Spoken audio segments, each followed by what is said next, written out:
Rick, what inspired you to pursue a career in copywriting, and how did you get started in the industry?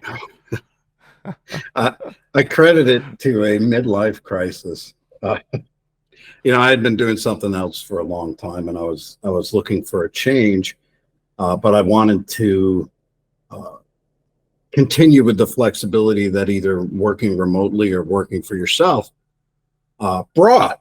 And it's like, Hmm. well, what can I do? So I had the bright idea one day that I'm going to be a writer. You know, like I don't know how the industry works. Yeah. I've never been involved, but I'm going to do that. And my wife, Mary, was super supportive. She was working full time at the time. She's like, go for it. Yeah, just stop earning income for a few months. And She's like, I got you. yeah, so I would get up every day at 5 or 6 a.m. and I'd sit out on the front porch and just learn about SEO and digital marketing and content writing and just absorbing all of this information while also looking for somebody who wanted to give me money to write, Hmm. and I was fortunate that I was blessed with a natural ability to write and edit. And it didn't take a lot of training myself to actually be a decent content writer.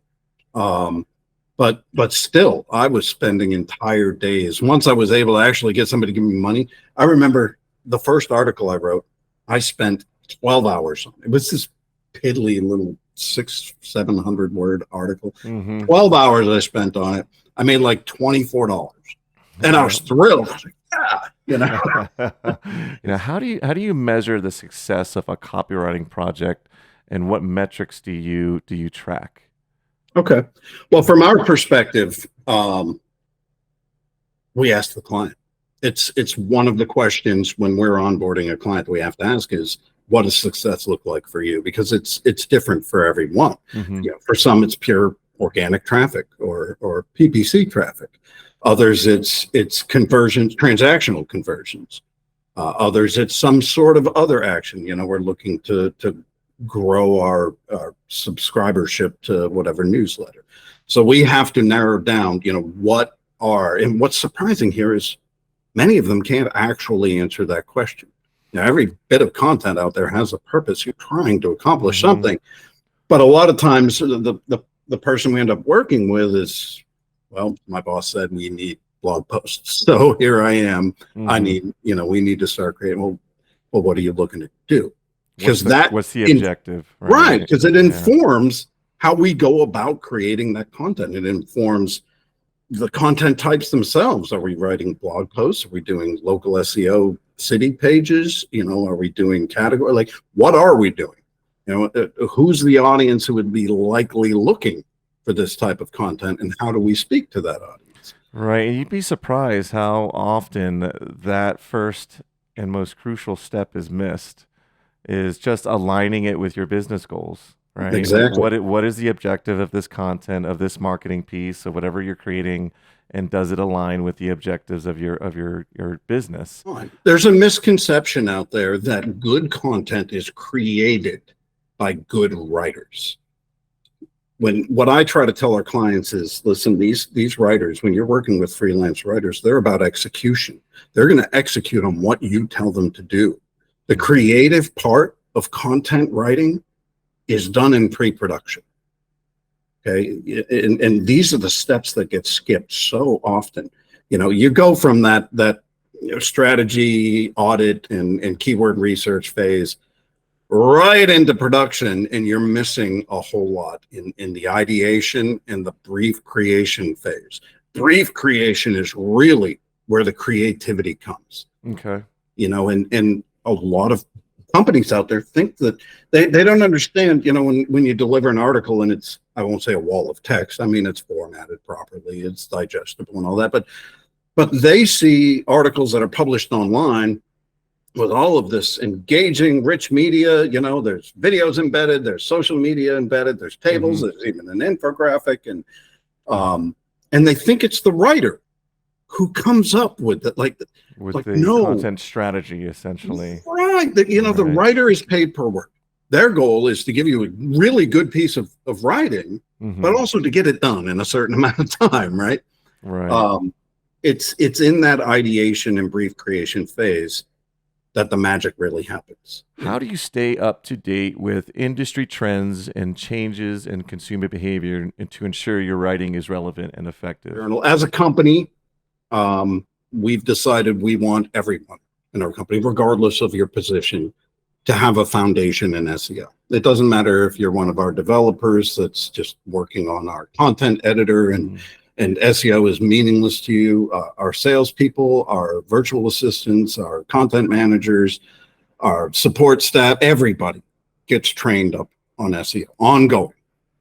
As new things come out, one of our core values is to gather and share knowledge. So if you're in our team's threads, there's always the most recent articles coming out, whether it be about, what Bard is doing now, what ChatGPT is doing. Right. How do you envision that impacting the role of copywriters in the coming years? What are some of the steps that you're taking to adapt to these changes?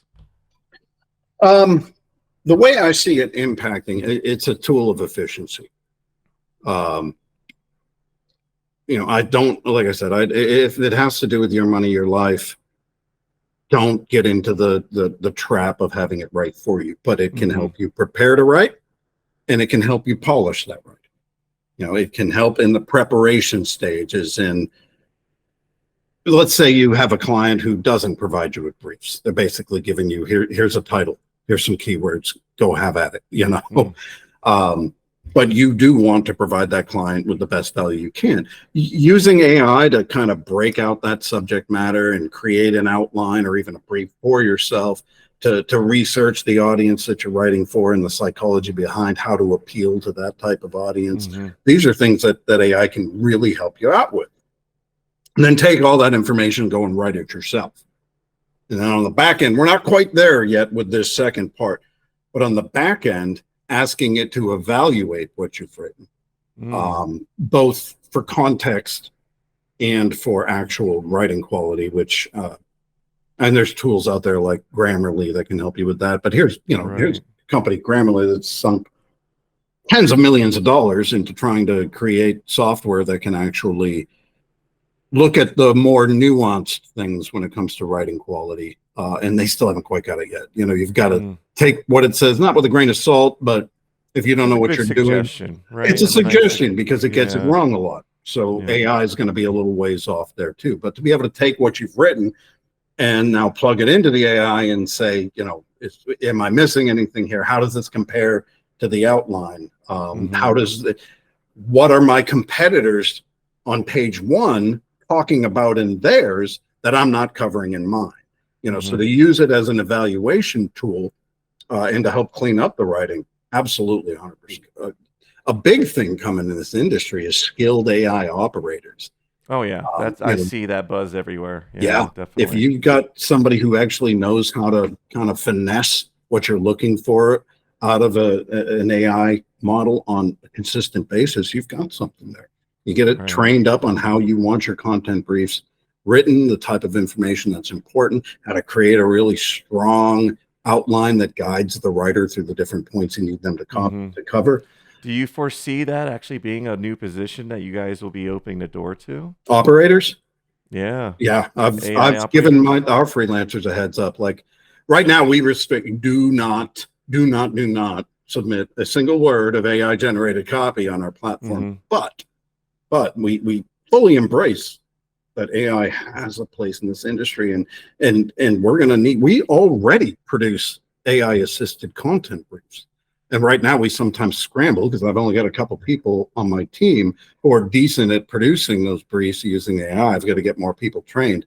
So yeah, I'd see it as our clients could actually come on and get their briefs through our platform, and I could have trained up AI operator freelancers helping to produce them. All right, Rick. Well, thanks again for joining me, man. I'm going to get this edited up and get it online, see what kind of traction we get. I know it's a lot of buzz going on right now with copy and content development, especially with the whole AI tsunami that's blazing through.